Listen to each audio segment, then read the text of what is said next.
นะครับ เราไหว้ขอพรพระราหูก่อนเนาะนะครับมาบูชาเครื่องนะครับขันครูนะครับเครื่องบูชาสักการะพระราหูก่อนพอเราบูชาสักการะพระราหูเสร็จเราก็ไปบูชาขันครูนะครับที่อยู่ตรงศาลาพยัคฆ์นะแล้วใครที่ยังไม่ได้ทานอะไรจะรีบหาของเทพทันใจมาแล้วเรียบร้อยนะพอดีว่าเหลือสีฟ้าอมม่วงนี่แหละนะก็บูชาสักการะธูปเทียนของข้าพเจ้าหากรับแล้วขอท่านจงช่วยกลืนเคราะห์ทั้งหลายที่ไม่ดีในชีวิตเคราะห์การเงินที่ไม่ดีเคราะห์การงานที่ไม่ดี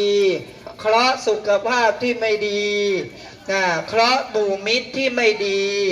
เคราะห์การงานใดๆก็ตามที่ไม่ดีทั้งหมดทั้งปวงขอพระราหูจงรับและกลืนกินเคราะห์ต่างๆเหล่านี้ด้วยเถิดและขอสิ่งที่ไม่ดีทั้งหลายในชีวิตจงหมดออกลดละหายมะลายไปด้วยอำนาจของพระราหูและขอพระราหูจงโปรดเมตตาประทานการงานที่ดีการเงินที่ดี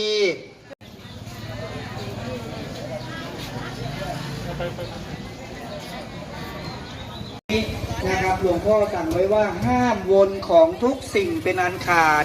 นะครับเพราะฉะนั้นของทั้งหมดจึงมี